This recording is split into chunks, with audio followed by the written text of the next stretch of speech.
But I had to get out of my own head about just being an athlete and just only being able to do sports. But it wasn't easy.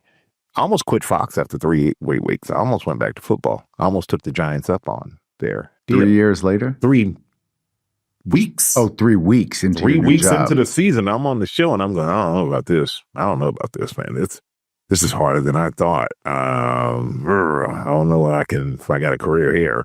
And then something happened there, and I was given a comment, and I learned, don't say I got 3 things, because I did 1 and I did 2, and I got to the 3rd and I completely forgot. And the guys are looking at me, and I'm like, and as I'm saying 2 and I'm trying to think of 3, I'm like, oh my God. And I hadn't written it down either. And so I started coughing like I was choking. Started acting like I was choking. And then they were like, you okay? And then they picked up. And then I was like, and then I remember, and after I was like, yeah, I'm fine. And then I finished my point. And I said to myself that if I could think like that in that moment and do live, I could do this. And that was another one. Wow. It was crazy, dude. Crazy. It just came out of nowhere. And then I just all of a sudden became comfortable. And I had asked, I went on live when Regis and Kelly, when we won the Super Bowl. And I remember telling them, Gelman, the producer, when left, I said, hey, I would love to come in and co-host if Regis takes a vacation. And the weird thing is, when I was on the show that day, Regis said, asked me one of the questions, he asked me, Michael, you're retired. Like, what are you going to do now? And I said, I don't know. Maybe you want to retire. I'm on the show right now. Maybe Kelly and Michael and Kelly. Joking. And years later, I get a call when I like to co-host. And I almost feel like they went through the whole list of people. I was the last one waiting. No. And that's I went wild. On. Dude, I went on the quickest hour of my life, had the best time, and finished the show. I go backstage and Constance Schwartz, my partner, says, Michael, this is what you're going to do. And I'm like, what are you talking about? She goes, this is what you're going to do. And what a lot of people didn't know is I was going to Ellen a lot too. Mm-hmm. And Telepictures approached me and wanted to give me my own show. And they said, well, you go out and you just go out and try to find a co-host, do all these other things if you want. And I kind of was waiting to see if I got the live job, but then I had a Telepictures gig. And glad I got the live job because I walked into a built-in audience that Regis and Kelly had built. Yeah. And I didn't have to rebuild it and relearn an audience. But it was still tough, man, because it's Regis. You can screw that up in a heartbeat. Yeah. And you're blamed for crushing one of the most iconic shows on television. But you killed it. It worked out. And it led to Good Morning America. Yeah. You still love being on TV every day? I do. It's interesting still. I think the news is different. Yeah. I think doing a daily talk show, like live, at this point, if I were there, this would be like 14 years of it. I don't think I would have lasted 14 years of it because it's kind of like Groundhog Day. Yeah. And not taking anything away from had incredible experience and they do an incredible job there. But I think for me, my mind is always, once I do something once, usually I don't do it again. So, but after 14 years, no way I could have done it. News changes every day, always something different. There are great stories I can go cover. There are things that I can figure out and learn as I'm going to do a story. I can create my own stories and find something I find interesting that they'll let me go out and I guess share with the world. So news, I enjoy it. And I've turned into a person who doesn't mind getting up early. I go to work, got the energy, excited to be there. And, it's a fun thing to do. Your work ethic is insane. I remember I told you this joke a few weeks ago, but I asked you once, I'm like, you still work out all the time? And you said, nah, not really. I'm not doing 2-a-days and shit like that. And I'm like, 2-a-days, bro. I'm on 2 a year, man. But there are some times I will. Like I'll do like cardio sometimes, and then in the afternoon I'll go do something. But I try to work out. I do something pretty much every day. And you're not just on TV. You're not just working out every day. You're running a business with your incredible partner. And I'm somebody that was able to build a business with an incredible partner. I think that is something that every founder and entrepreneur should seek out, right? Going into this journey of building something with a partner that complements you, that you trust implicitly. Yep. who starts to read you in a way that like no other relationship. What is the magic of you and Constance? I think just that. We had an incredible friendship when she was with the NFL. When I was second year in the league, maybe second or third year in the league. And then when she left the NFL and she moved out to LA to work for a record label and she's working for a management firm and all that stuff, I used to go to LA periodically and I would say, hey, how are you? I'm in town. I would go to the office, sit around, just be a bright-eyed kid, didn't know anything about anything. And we had this brother-sister relationship. And then when I retired, she was in LA running her business and I would go to the office. And I would sit and listen. But then at this point, I'm like, oh, you should do this. How about you try that? Oh, I like that. And she got tired of me being in there. So she said, either you join the company or you don't come in anymore. And that's really kind of how it started. I'm like, I'm in. Yeah. I'm in. So I ended up joining and we created SMAC. And it's been incredible because, as you said, you have to have someone who compliments you, who understands you. She understands me more and better than anyone in personal and in business. And she's got my back no matter what. And she's smart as a whip, man. Yeah. I mean, she just has these things and you can trust her. She's not going to do anything that jeopardizes you and your career because that jeopardizes her as well. I remember when I retired from football and I would go, we want you to do this commercial and this and that. I had to do a bunch of commercials. And she's like, no, I'm like, oh, nah.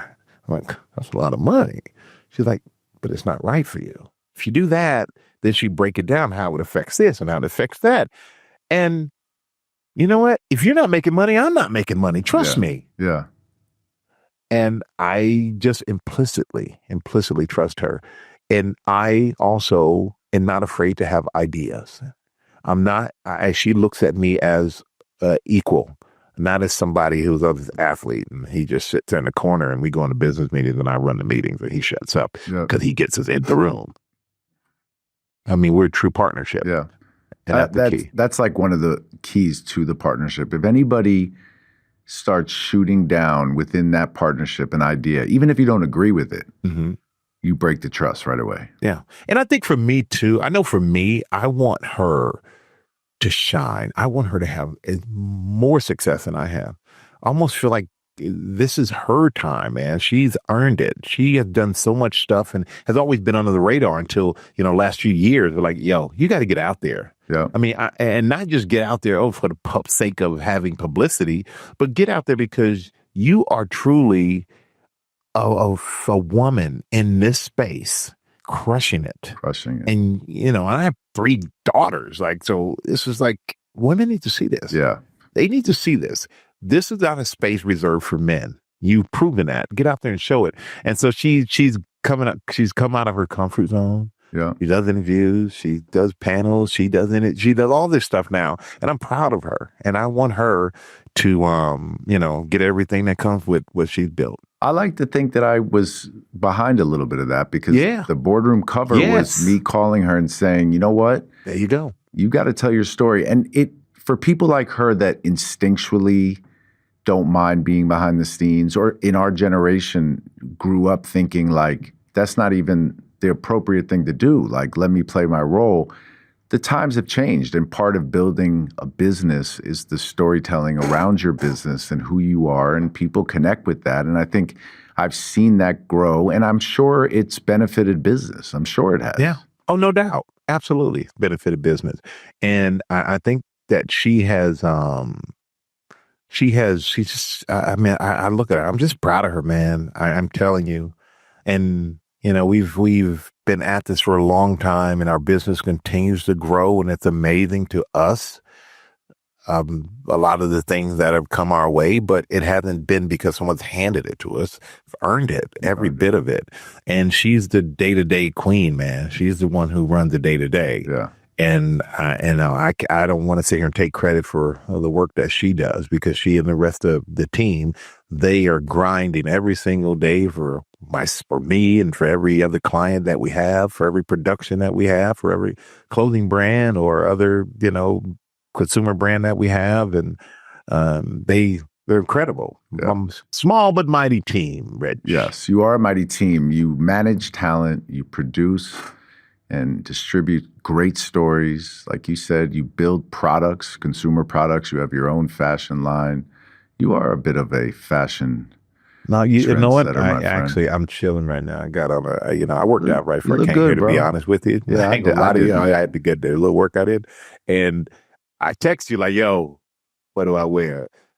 And I had like a suit. I'm like, I've never seen Rich really in a suit. So that'll never fly here. Yeah. I'm wearing my glasses next time.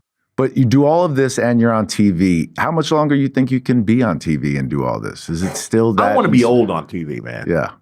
Yeah. Once this takes longer to put on my makeup than the show is, like if it's an hour show, it takes me an hour and 2 minutes to put on makeup. It's time to go, bro.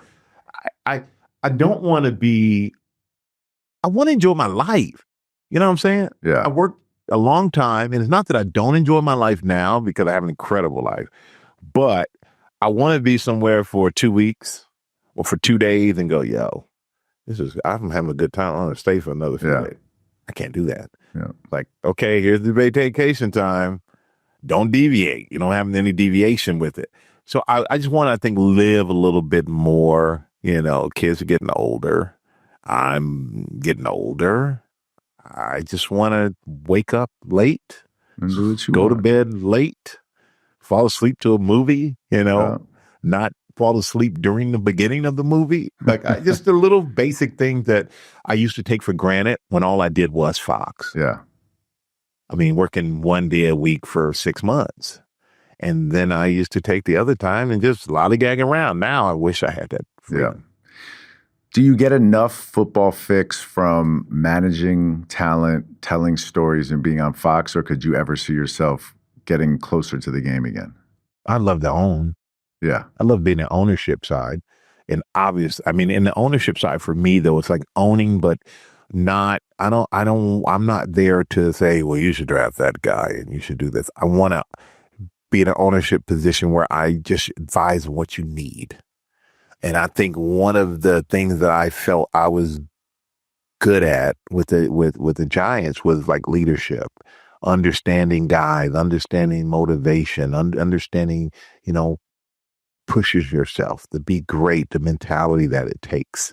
And I would love to be in the ownership side of it, but in a space where I feel like I can contribute the most would be in those ways. Just on the Giants before we wrap up, the Giants obviously have struggled the last 2 years. I think there's like a new excitement around the team right now. I'm excited for this year. What's your kind of analysis of them going into this season, and how much of an importance do you put on continuity, right? I think teams are quick to get rid of coaching staffs and front office. And I've seen in the NBA that from a roster standpoint and a front office standpoint, continuity is starting to pay off. Yeah. So how are you feeling about the Giants right now going to this season? I think continuity is very important. Yeah. If you're switching up coaches every few years, no one ever feels comfortable. No one ever feels safe.